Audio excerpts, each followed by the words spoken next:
Well, today's video is going to be about boosting self-esteem.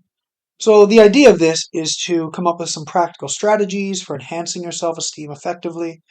And we want to look at how important self-esteem is. It really plays a critical role in your personal growth, overall well-being.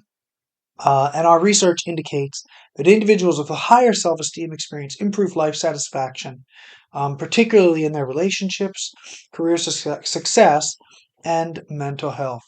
So the idea is that we want to work on this every day. Something like self-esteem takes maintenance.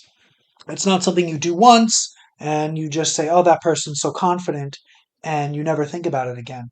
It's really something that takes daily maintenance, and it's a daily practice that you have to address. So, we're going to look at the Global Self Esteem Study and talk about some notable things in that study and how we can maybe use some of that information. We're also going to understand self esteem, identify limiting beliefs, practical strategies such as affirmations and goal setting.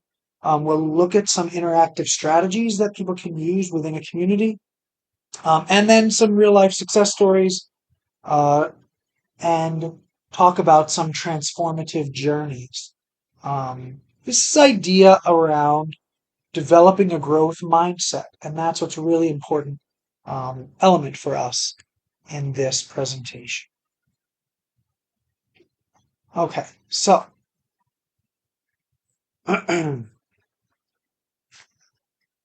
first we have to understand self-esteem. We want to understand why it's important. Um, and then we can talk about sort of the next steps in this. So the definition of self-esteem focuses on the psychological and emotional elements, and it underscores the importance in recognizing your individual values, right? So what are the things that are valuable about you and what gives you your self-worth? So if you think about your worth, it's not, what the external worth is. It's not about the kind of shoes you wear, the kind of designer clothes you wear, the kind of car you drive.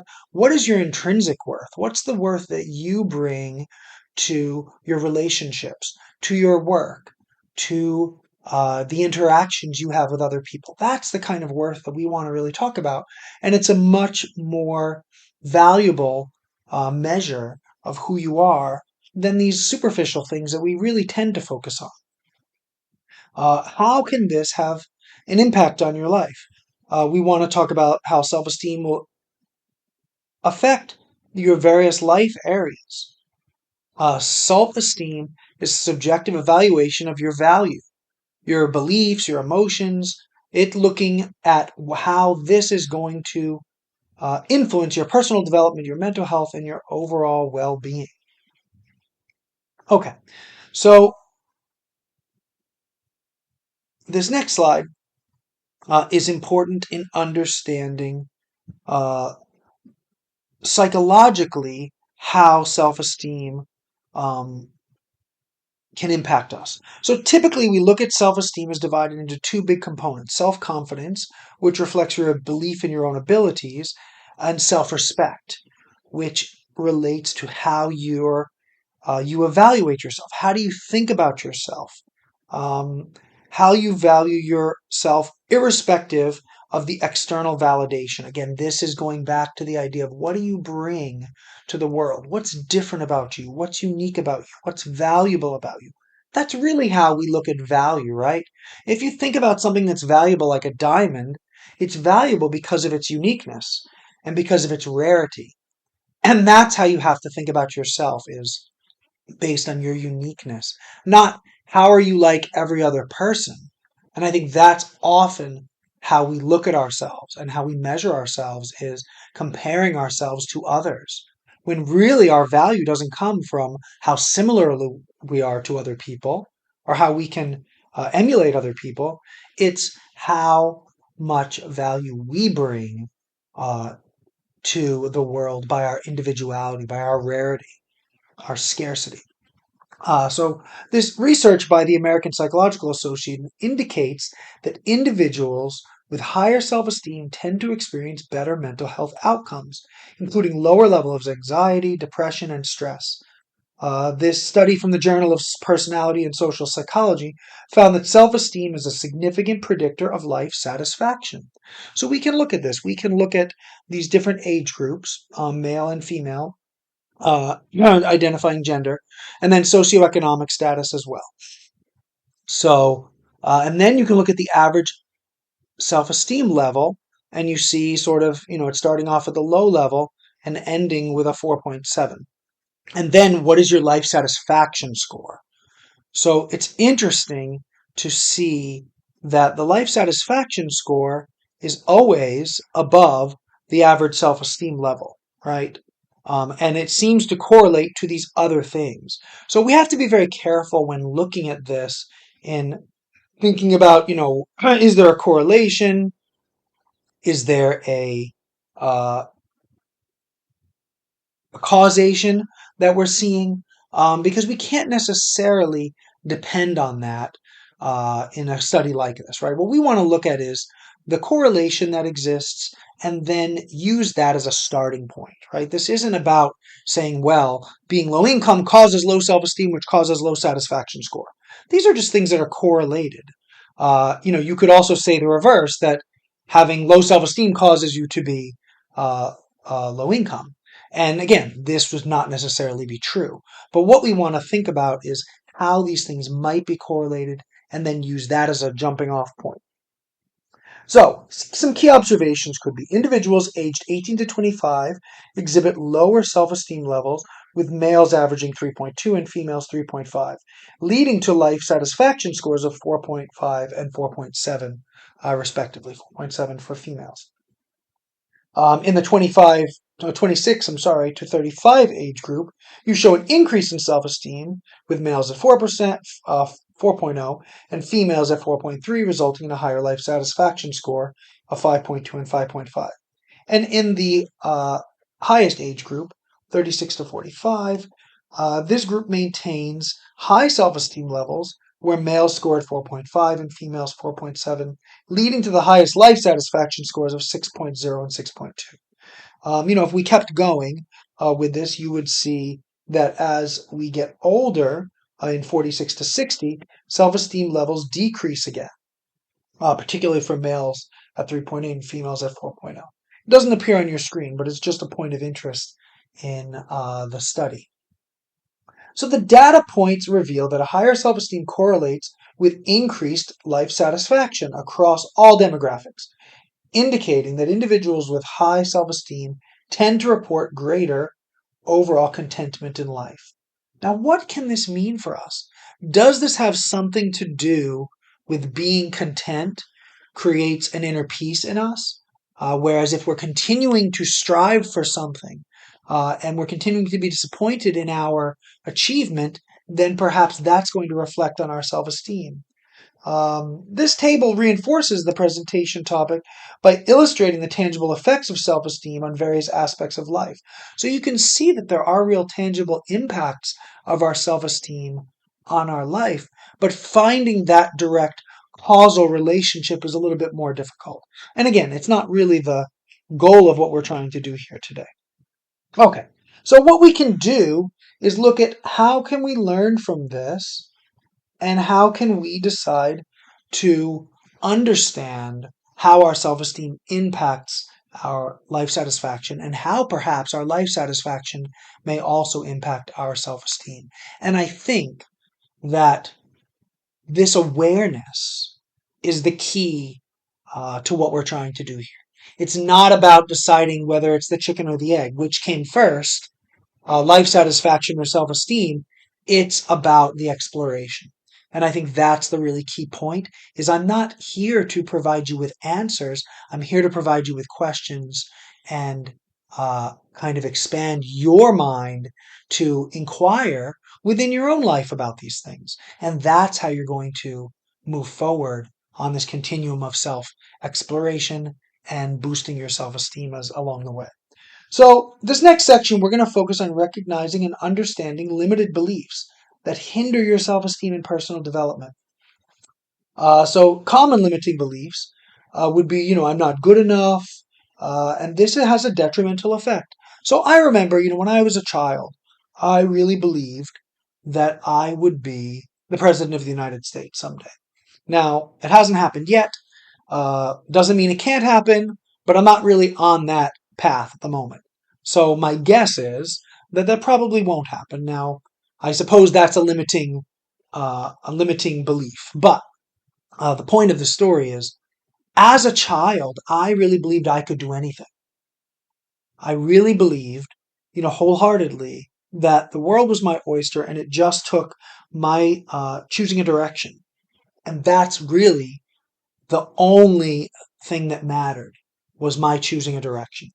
And I think as we grow older, we begin to find limits. Part of that has to do with our experience.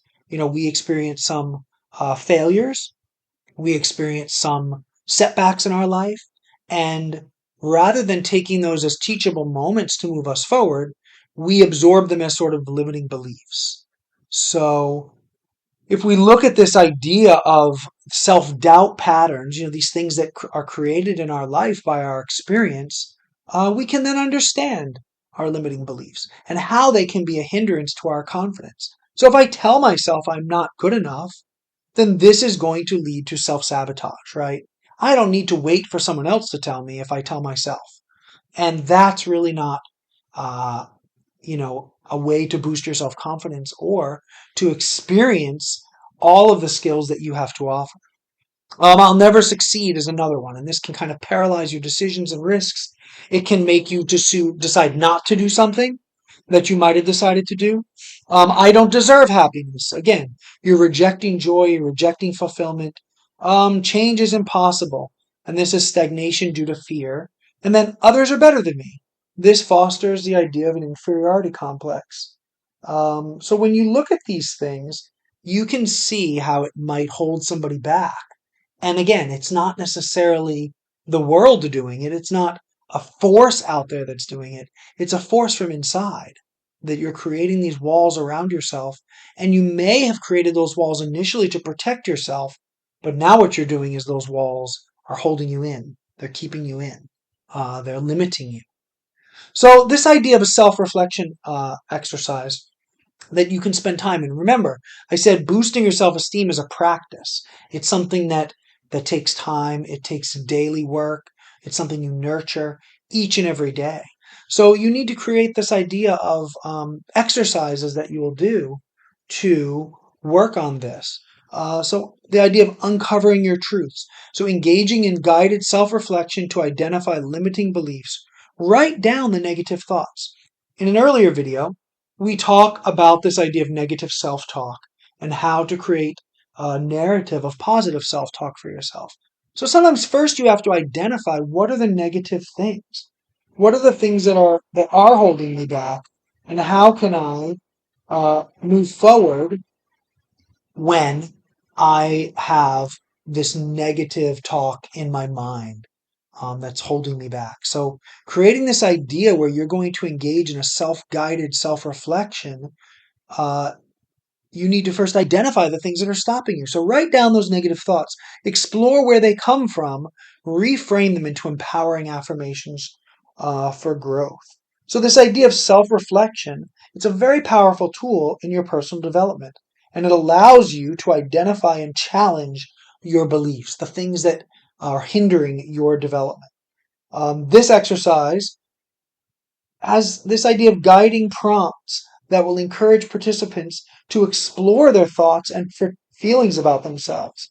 Begin by asking the question, as we stated, what's stopping me? What are those limiting thoughts? And then reflect on the origins. Where did it come from? Did it come from an experience? Is it just something that's in my mind? Why am I limiting myself? Is it fear based? And then once you understand it, you can then reframe that and say, you know what, I might be afraid, but I'm going to use that fear as fuel rather than as brakes, right? Use it as the accelerator in your life rather than as something that's going to stop you. And then you can, on a daily basis kind of share, as you wake up in the morning and you're not fully up and you're laying in bed, This is a practice that you can do, is create some positive space for yourself in the beginning of your day. Okay, so some practical strategies that we need. Again, this is the idea of positive affirmations, highlighting tools for reshaping your self perception, cultivating a positive mindset, and various examples provided for daily use. Set achievable goals. So we'll talk about those kinds of things here. So again, this transformative self-talk, positive affirmations reshape your self-perception by challenging negativity. Daily repetition fosters self acceptance, enhances your confidence, and activates your brain reward centers, paving the way for a growth mindset. This is the idea of positive self talk again. And then the idea of setting achievable goals. So we maybe talked earlier about, when you create a list for yourself, create a list that's achievable. So one of the things on my list today was to create a PowerPoint around self-confidence. So it's on my list, and when I do it, I'm going to cross it off, and then I know I accomplished one of the things on my list for the day. And the reason I was able to accomplish that is my goal was specific, it was very precise, it was measurable. I know what the success looks like, right? When I've done the thing, it's built into it. I know what that success is. It's achievable. It's something I know I could achieve in one day, in a few hours. It's relevant. It's certainly relevant with my broader objectives for the day in terms of this program and some of the other things I need to do for this program today. And it's time bound. On my list, I set that it would be done this morning, and I'm going to be able to do that. So this is, again, it's a very basic sort of management tool, this idea of SMART goals: specific, measurable, achievable, relevant, and time bound. But if you remind yourself when you're writing those goals to write them in that way, it can again help. And every achievement, you're boosting your self esteem a little bit. You're creating something that's a little bit stronger. So I want you to think in your mind of a tree. So if you go to Target or the mall and you look at these very, very skinny trees in the parking lot. So next time you go, I want you to notice these trees are typically tied very high on their trunk, right? They have a rope or a strap, and it's there to support the tree, right? So when it's first planted, if a big wind comes, it doesn't tip over because it has yet to create a root system that's holding it into the ground, right? Now, the challenge with this is the way that a tree grows thick, the way the trunk grows thick, is by swaying in the wind. So this creates, small little fractures within the tree that then it grows and it builds and it grows and it builds. Much the way you build muscle, right? You build muscle by creating small tears in your muscle that are then repaired and your muscle gets stronger and bigger. It's the same with the trunk of a tree. Now, when you tie that tree way at the top, you don't let it move at all. And in a way, you might be protecting that tree, but you're not serving that tree. And I think that's how you have to think about yourself. Are the things you're doing to protect yourself serving yourself? So if you tie that tree at the very bottom, you're still protecting it from tipping over in a strong wind, but you're allowing it to move. You're allowing it to bend and feel the wind and grow and challenge itself in a way, right? If you think about that tree in terms of your self-esteem. And it's the same. If you're too protective of yourself, your self-esteem will never develop and never grow. And you'll never be able to really achieve in any real way. And so I think that's a really important maybe visualization for yourself. So, we're not in a group here, we're in sort of a video setting, but I want you to think about empowering through shared stories. Now, you can certainly have experience, and those experiences can help you grow and develop and change, but you can also grow, develop, and change and learn from other people's experiences. And the power of sharing can help that. So as you sit in a group of friends or colleagues, you can share stories of empowerment and stories of growth within that group. But you must create a safe space for that sharing. People have to feel like they can share openly without criticism or without it coming back at them later. You have to encourage openness. And you can create a situation where you're using prompts for sharing so people feel like there's some guidance going on. Value the vulnerability in the room. Connecting through these shared experiences can be very vulnerable for some people. You're placing vulnerability out there, and you have to share. Uh, you have to create a space where that is value and it's okay. And then it's about reflecting on it, right? It's about taking that information and reflecting on it afterwards so that you can learn from each other. And then doing follow up, with that group. I think it's really nice to have a small supportive group of friends that you can continue to share with and grow with. And I think having that group is a really important aspect. So this idea of visualization, we kind of just did it with my little story about the tree. Empower through imagery. Looking at uh, that tree in the parking lot, it's something we've all seen and experienced, but maybe never thought of in the way that I presented it. You can do that in lots of different ways. So you can close your eyes and imagine a scenario uh, where you feel confident and valued. What does that look like? What does it feel like? You can engage your senses to enhance your emotional impact and boost your self esteem. During the visualization exercise, you can feel a sense of greater self worth and empowerment and sort of really absorb that and embrace that feeling. I think when we practice embracing these feelings, we get used to it. Often we can feel guilty for feeling good about ourselves, and that's not really a good thing. But I think it can happen if we're not used to it. So if we practice feeling good about ourselves and practice embracing those feelings, it can make a big difference for us. And then again, real life success stories. So this lady here says she learned that self worth comes from within, and the journey to self esteem is one that requires patience and persistence. And I think this is really important: is that you must be patient with yourself. We talked early on in the series about compassion and compassion for yourself. And we often practice compassion for other people, but we don't practice it for ourselves. And I think that's kind of what this person is saying is self-esteem requires patience. Patience with yourself. You're not going to get it the first day, right? It's going to take time and that persistence that you're going to keep at it and not give up.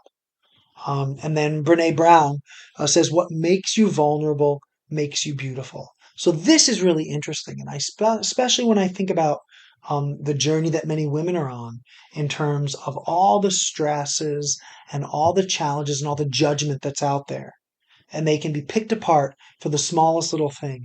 And I think when we can turn that around and say, what makes me vulnerable is what makes me beautiful, it's because of that fragility is unique and rare and precious. And I think if we can look at it that way, we can reframe it. The idea of developing a growth mindset. How do we get to the point where we value growth in the same way we value other things? So, we want to emphasize the importance of cultivating growth as a foundation for enhancing self esteem and resilience. Understanding this growth mindset helps us highlight the belief that the potential for the development through effort and its role in boosting self esteem. So it's about creating this a causal relationship between effort and achievement, effort and achievement, effort and achievement. And again, I'm not saying winning. It's not about winning. It's about achievement. And that achievement can be very small. But if we connect to a measurable goal, right, back to our SMART goals, and then achieving that goal and then celebrating them. So I think there's several steps in each goal. So it's, you think of the goal, you make sure it's a SMART goal, you write it down, you work on that, and in working on it, we value our work, right? Now we achieve it. And yes, when we achieve it, I'm going to go back to my list, I'm going to cross off PowerPoint, self-esteem completed, but I need to take a moment, a second, to celebrate that.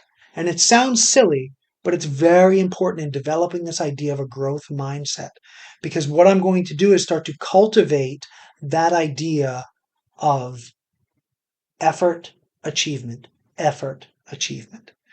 So I need to foster the belief that abilities can evolve and that my perspective enhances self-esteem by transforming challenges into growth opportunities, leading to resilience and positive self-image. We often as adults think we're finished, we're done, we've developed. And I think that is not a growth mindset. You need to understand that you are constantly growing, you are constantly developing, and you're constantly getting better.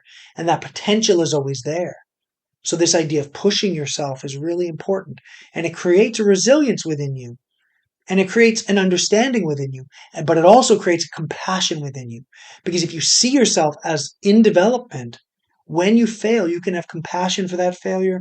You can internalize it and create an opportunity out of it rather than chalking it up as a failure.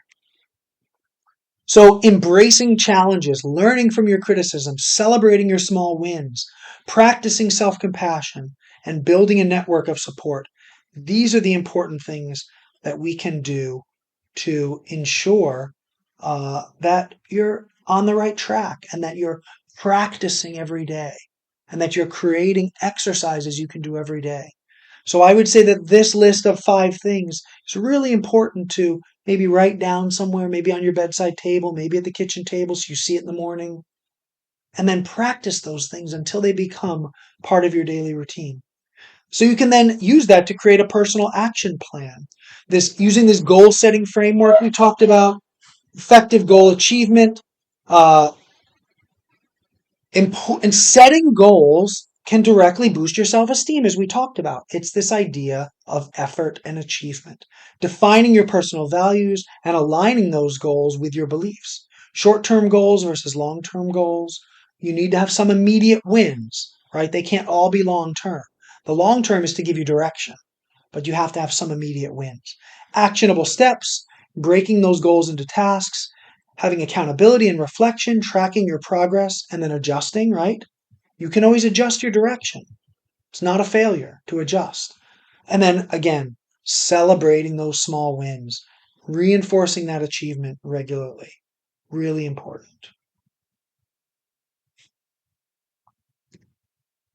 And then commitment to growth. Embrace this journey. Embrace it as a journey. Make sure you understand that you're holding yourself accountable for both your successes and your continued challenges, right? Hold yourself accountable for your successes. They're yours. Don't just hold yourself accountable for those things you need to continue to work on. You must hold yourself accountable for the things you accomplished also. Track your progress through journaling or a supportive partner, and write a personal pledge to enhance your self-esteem. Again, these are little things you can do, but the important thing is being consistent about it. Creating a space where this can happen, creating space in your life where this can happen, creating time in your day where it can happen, and then being consistent and persistent about it. If you're as persistent about building your self-esteem as you are about dragging yourself down and criticizing yourself, you'll see a big difference in your life.